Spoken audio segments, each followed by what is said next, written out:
келесі біз тренингке берсек, жаңағы бұл ішкі сыр деп аталатын тренинг.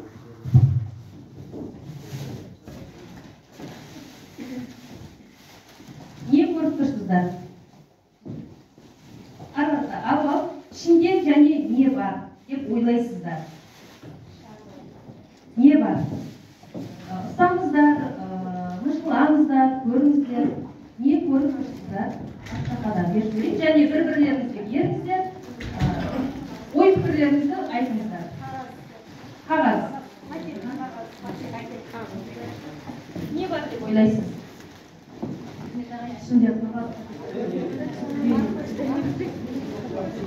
Нақты жауап жоқ, негізі қағаз бар деп ойлаймын. Не бар екен білмейсіз? Не бар деп ойлайсыздар? Газетпен орап. Көріңіз, арттағыларға ұзатып жіберсеңіздер де болады ішінде. Не барын берсеңіздер де болады. Жобасын көрейік, ішінде не бар екенін жобалап айтыңыздар. Қағаз бар.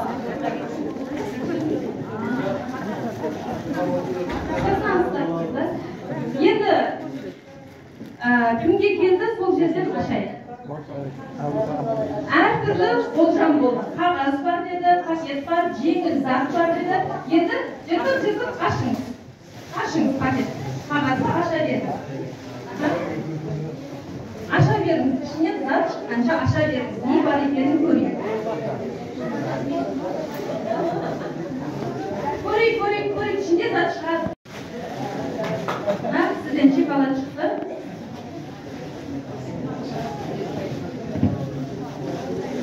Тағы да қай жақтарыңыз төртіншісі?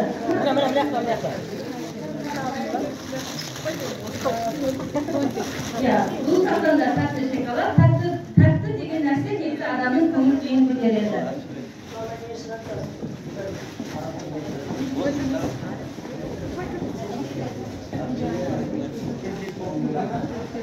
Ол сақтады.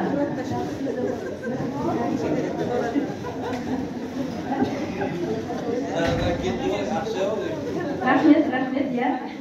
Мынау тәтті шоколад шыққан кісілер, екі кісіден тәтті шоколад шықты.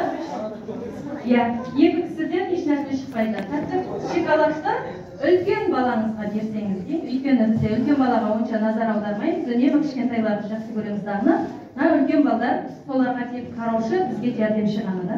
Үлкен балаларыңызға берсеңіздер.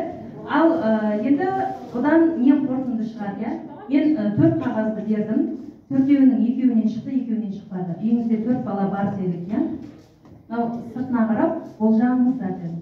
Балаңыздың сырты бүтін жүр, аман есен, дені сау, көз алдыңызда. Ал оның ішкі жан дүниесіне үңілгенде білмейсіз, не бар екен. Болжай да алмайсыз, демек бұл жерде баланың түсінісу үшін, сөйлесу үшін, баланың ішкі жан дүниесінде не болып жатқанын анықтау үшін біз не істейміз? Ашу керек. Сөйлесу арқылы ақтару керек. Жаңа біз әрекет жасадық, ашу арқылы не бар екенін білдік. Үйіңізде 4 бала бар деді. Екеуін аштыңыз. Олар онсыз да ашық жатқан адамдар деді. Ал екеуінен ашылмай жатыр. Не істейсіз?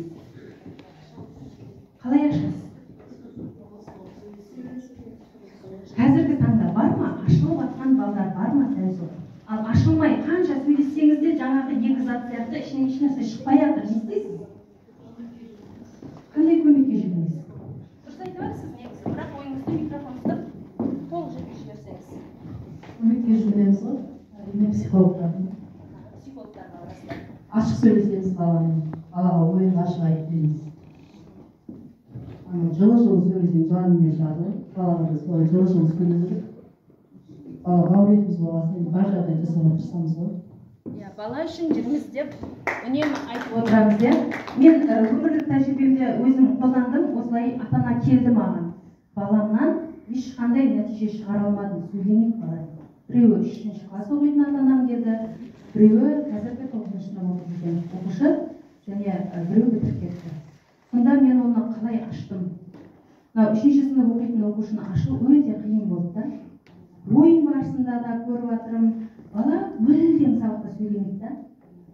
үйінде де, ал үйінде мамасы тапсырма берсе орындайды, жауап береді, бірақ ашық сөйлеспейді да.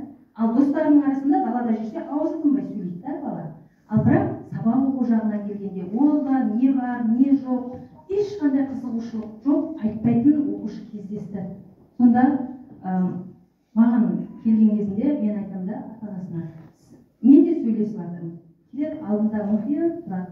Тапсырма беремін, ойын ойнаймыз, сурет саламыз, бірақ көп жағдайда біз сурет арқылы анықтаймыз баланың не қандай күйде екендігін. Психологтарға сенім артып, жаңағыдай айтып жүгінетін болсаңыздар, сурет арқылы анықтауға болады да баланы. Бірақ мен оның суретінен еш нәрсені де байқамадым, өйткені ашық түстерді қолданады. Баланың психологиясы жалпы жақсы да, бірақ ашық сөйлемейді бізге уайым болды да.